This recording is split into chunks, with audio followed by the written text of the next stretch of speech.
Oi, pessoal! Hoje nós vamos continuar com o cálculo das correntes de curto-circuito desbalanceadas.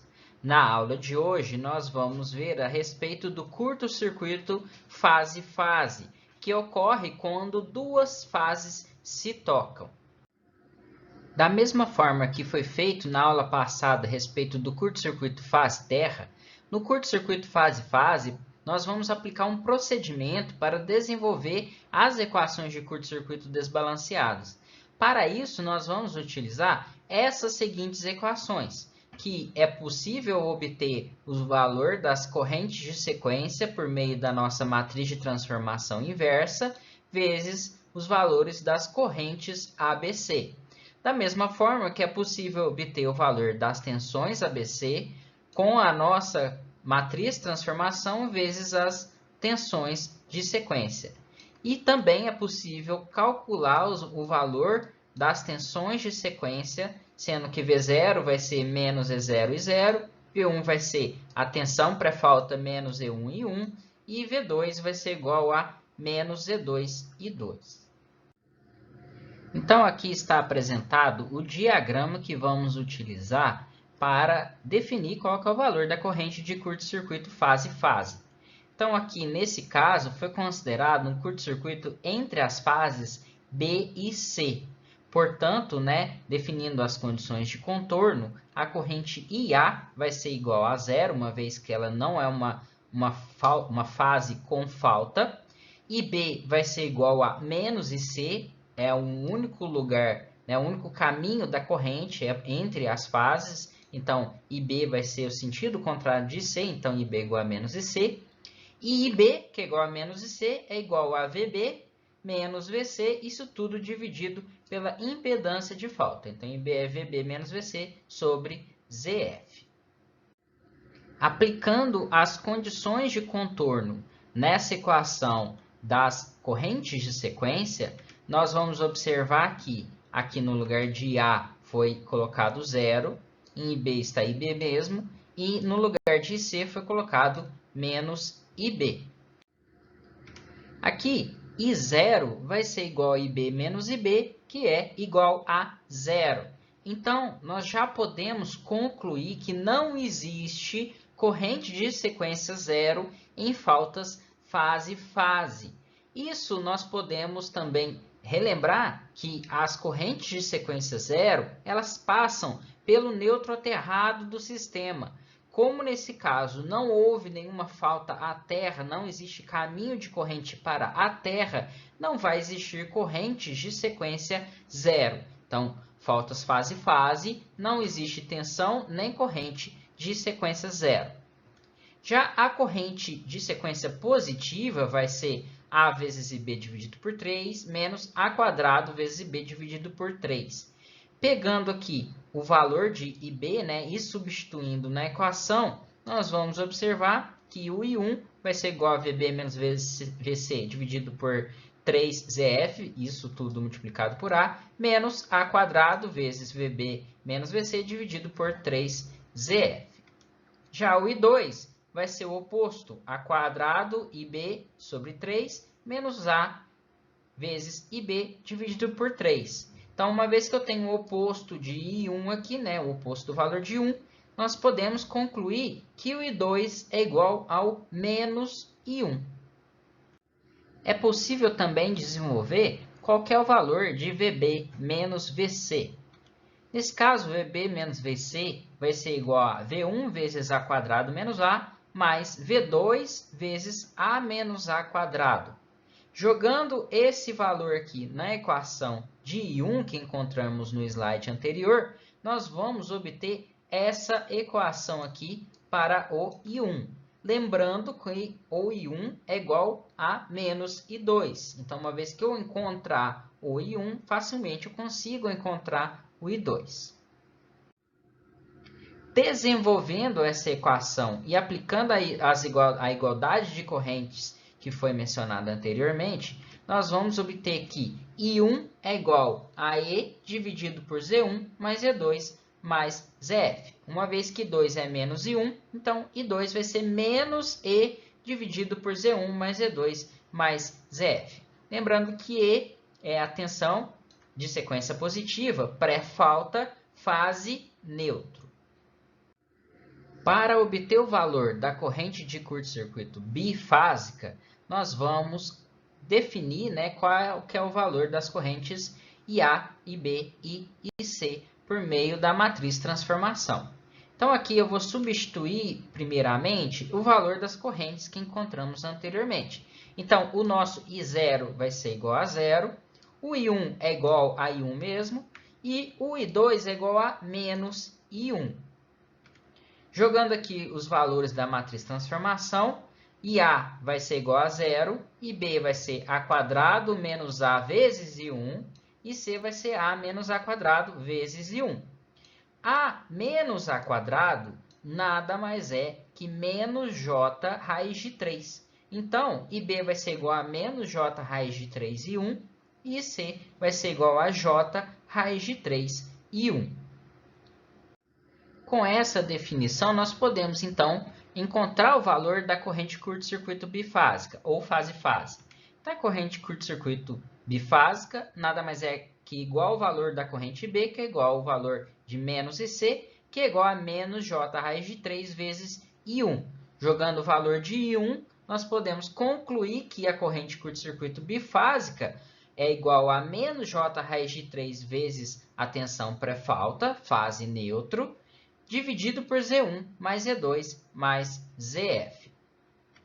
Se eu quiser pegar somente o módulo, eu vou pegar a raiz de 3 vezes o módulo da tensão, que é uma tensão fase neutro, né, uma tensão de fase, dividido pela soma do módulo das impedâncias Z1 mais Z2 mais ZF. Uma vez que EF vezes raiz de 3 é igual a tensão de linha, basta eu pegar a tensão de linha e dividir pelo valor de Z1 mais Z2 mais EF em módulo. Com isso, eu consigo obter diretamente qual que é o valor da corrente de curto-circuito bifásica. Da mesma forma que foi apresentado lá na falta fase-terra, aqui para a falta fase-fase também é possível obter aquela equação da corrente de falta por meio da conexão dos circuitos de sequência. No caso da falta fase-fase, os circuitos de sequência são conectados em paralelo. Então, eu consigo observar aqui a presença da tensão de sequência positiva e negativa, as correntes de sequência positiva e negativa. Notem que não existe o circuito de sequência zero. Então, para a falta fase-fase, não é necessário obtê-lo, uma vez que não existe nenhuma corrente de sequência zero na falta fase-fase. Para deixar mais claro a falta fase-fase, nós vamos resolver o seguinte exercício. Então, o que ele pede? Calcule as tensões e correntes de fase para uma falta fase-fase no barramento C desse diagrama aqui, onde a resistência de falta é igual a 4 ohms, assumida entre as fases B e C. Nesse caso aqui, o gerador é de 25 MVA, 10 kV, em que a reatância de sequência positiva é igual à reatância de sequência negativa e vale 0,125 PU, isso na base do gerador, base de potência e tensão do gerador. Já para o transformador 1, ele possui uma potência de 30 MVA, tensão de 10 kV no primário, 20 kV no secundário e uma reatância tanto sequência positiva quanto negativa igual a 0,105 PU na sua base. E o transformador T2 possui uma potência de 20 MVA, tensão 5 kV no lado da carga e 20 kV do lado da linha e uma reatância de 0,05 PU. Primeiramente, nós precisamos adotar um valor de potência base. Para esse exercício, nós vamos adotar um valor de potência de 20 MVA. Já o valor da tensão base foi definido como sendo a tensão aqui da carga na barra D, de 5 kV. Então, a tensão aqui na barra de 5 kV é a tensão base na linha é 20 kV e a tensão do gerador base é igual a 10 kV. Isso definido pelas relações de transformação dos transformadores. Com esses valores de tensão base e potência base, nós precisamos converter os valores das potências, né, os valores das impedâncias que estão nas bases dos equipamentos para uma base comum de 20 MVA. Primeiramente, convertendo a reatância do gerador, basta eu pegar o valor da reatância de 0,125, multiplicar pela base nova e dividir pela base antiga, obtendo 0,1 PU. Já a reatância do transformador 1 é igual a 0,105 vezes 20, que é a base nova, dividido por 30, que é a base antiga, que é igual a 0,07 PU. A impedância da linha é definida como sendo a impedância em ohms dividido pela impedância base. A impedância base ela é obtida pela tensão ao quadrado dividido pela potência base. Então, a tensão base ao quadrado é igual a 20 kV ao quadrado dividido por 20 MVA. Com isso, eu obtenho o valor de ZB. Então, o ZL vai ser igual a 0,1 mais J 0,2 PU. E, finalmente, a reatância do transformador 2 vai ser igual a 0,05, que já está na base do sistema de 20 MVA. Também é necessário calcular quais são as impedâncias da carga. Ela não participa como uma fonte de corrente de curto-circuito, porém, ela serve como caminho para a circulação de corrente de curto-circuito. Aqui nós vamos considerar essa carga como sendo impedância constante. Então, é possível calcular qual que é essa impedância de acordo com a sua potência e potência ativa e reativa nominais, que é de 10 MW e 5 MVAR, respectivamente. Nesse caso, né, a potência, primeiramente nós vamos calcular a potência em PU, dividindo 10 mais J5 por 20, que é a potência base, obtendo 0,5 mais J 0,25 PU. A impedância constante da carga vai ser igual a V² dividido pelo conjugado da potência complexa, né, da potência em PU complexa. Então, vai ser 1 dividido por 0,5 menos J 0,25, porque é conjugado. Isso resultando em uma impedância de 1,6 mais J 0,8 PU. Então, esse é o valor da reatância, da impedância, né, da carga. Uma vez convertidas as impedâncias para PU um valor da mesma base, nós podemos identificar aqui o circuito. Então, aqui está o gerador, aqui é a barra A, o transformador, o primeiro transformador, né, o T1, a barra B, a linha, aqui a barra C, com onde vai ocorrer a falta fase. Aqui está o transformador T2 e, finalmente, a minha carga, a carga conectada à referência. Notem que, uma vez que eu defini como a tensão base lá na carga de 5 kV, nesse local é que eu tenho uma tensão de 1 PU. Como eu forneci aqui os dados de carga, nós precisamos calcular qual que é a tensão na barra C, que vai ocorrer a falta. Para isso, nós precisamos primeiramente calcular qual que é a corrente solicitada pela carga. Uma vez que eu tenho a tensão na barra da minha carga, que é a minha tensão de referência, e também a impedância da carga, eu consigo facilmente calcular qual é o valor da corrente de carga. Então, a corrente de carga vai ser igual ao conjugado da potência de carga dividido pela tensão conjugada. Nesse caso, vai ser igual a 0,5 menos J 0,25 PU. Definida o valor da corrente da carga, nós podemos facilmente calcular qual que é o valor da tensão pré-falta ali na barra C. Com o valor dessa corrente de carga aqui, nós vamos somar essa tensão na barra D, mais a queda de tensão aqui no transformador T2, e assim nós obtemos qual que é a tensão pré-falta aqui na barra C. Então, E vai ser igual a 1 mais 0,5 menos J 0,25, vezes a impedância em PU do transformador, que é J 0,05. Então, a tensão pré-falta nossa vai ser 1,0128, ângulo de 1,41 graus, isso em PU.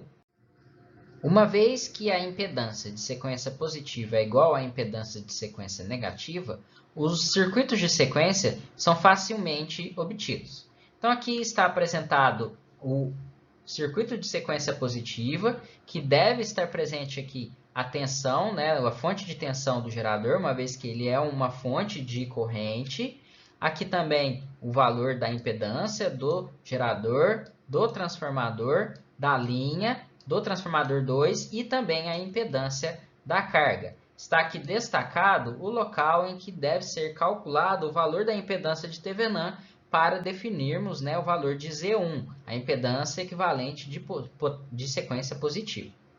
Já na sequência negativa, a única diferença entre os dois, uma vez que as impedâncias são iguais, é que não existe aqui uma fonte de corrente de sequência negativa. A sequência negativa ela vai ser gerada pelo desequilíbrio, que é também gerado pela falta desequilibrada. Então, aqui não existe fonte de corrente de sequência negativa, porém, existe todas as impedâncias definidas no circuito de sequência negativa. Passamos agora para o cálculo da impedância de sequência positiva e sequência negativa. Como aqui ocorre uma falta na barra C, a impedância de sequência positiva, que é igual à impedância de sequência negativa, nada mais é que o paralelo entre essas impedâncias, a soma dessas impedâncias que estão à esquerda da barra C aqui, então é paralelo de 0,1 mais 0,07 mais 0,1 mais J02, em paralelo com a soma dessas outras reatâncias e resistências que estão à direita da barra C. Então, é a soma desses aqui em paralelo com a soma desses outros aqui. Então, portanto, a impedância de sequência positiva, que é igual à impedância de sequência negativa, vai ser igual ao produto pela soma, né, das somas desses aqui em paralelo com a soma desses aqui, como nós podemos notar aqui nessa equação. Resolvendo essa equação, nós vamos obter que Z1 é igual a Z2, que é igual a 0,1287 mais J 0,3059 PU. ZF também deve ser obtido, que é um valor de 4 ohms. Então, foi falado lá que a resistência de falta, a resistência que fica entre as fases B e C, é de 4 ohms. Então, pegando o valor de 4 ohms e dividindo pela nossa impedância base, que é 20 ao quadrado dividido por 20, nós vamos obter um ZF igual a 0,2 PU. Com o valor de Z1, Z2 e ZF, nós podemos calcular qual que é o valor da corrente de curto-circuito bifásica. Então, aqui eu tenho, né, Z1, Z2, ZF e a tensão pré-falta. E A1, ou seja, a corrente sequência positiva, sempre relativa à fase A, né, vai ser igual à tensão pré-falta, EA ali, dividido pela soma das impedâncias Z1 mais Z2 mais ZF. Então, aqui foram atribuídos os valores na equação e obtemos um valor de IA1 igual a 1,3259, ângulo de menos 51,8 graus. Isso em PU. Sabemos que a corrente de curto-circuito bifásica é igual à corrente na fase B, que é igual ao valor de menos IC, que é igual a menos J raiz de 3 e A1. Com esse menos J raiz de 3 e A1, nós podemos obter que o valor da corrente de curto-circuito bifásica é igual a menos 2,2965, ângulo de 38,19 graus. Isso em PU. Já o valor do módulo em amperes, nós podemos pegar o valor aqui em PU e multiplicar pela corrente base. A corrente base é obtida pela potência base dividido por raiz de 3 vezes a tensão base no ponto onde ocorrer a falta. Então, a falta ocorreu na barra C, que é uma barra com uma tensão de 20 kV. Então, a corrente curto-circuito bifásica vai ser de 1.325,86 amperes. Foi solicitado também o cálculo das tensões. Então, aqui nós vamos calcular o valor das tensões em PU. Para isso, nós vamos pegar aqui as tensões de sequência, né? O valor da equação das tensões de sequência. Então, VA1 é igual a EA menos Z1 e A1, e VA2 é igual a menos Z2 e A2. O VA0 não vai ser necessário, uma vez que para falta fase-fase, ou falta bifásica, não existe corrente de sequência zero. Então, aqui a tensão VA1 vai ser igual, jogando aqui os valores, vai ser igual a 0,5953, ângulo de menos 8,87 graus. Já VA2 vai ser igual a 0,44 ângulo de 15,38 graus. Isso tudo em P1. Para obter o valor da tensão VA, VB e VC, basta jogarmos, né, na matriz transformação. Então, colocando aqui os valores de V0, que é igual a 0, V1 e V2, nós vamos obter que os valores de tensão VA, VB e VC vai ser igual a VA igual a 1,0127 ângulo de 1,41, VB igual a menos 0,7039 ângulo de 12,67 graus, e VC é igual a menos 0,3505, ângulo de menos 21,69 graus. Isso tudo em PU.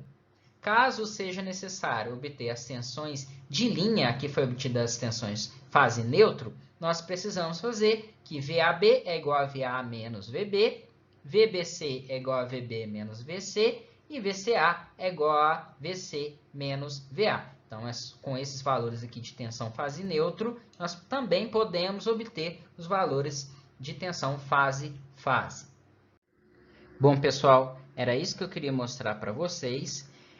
Façam as atividades que estão postadas lá no Moodle. Elas valem tanto parte da nota final de vocês, quanto a presença na semana.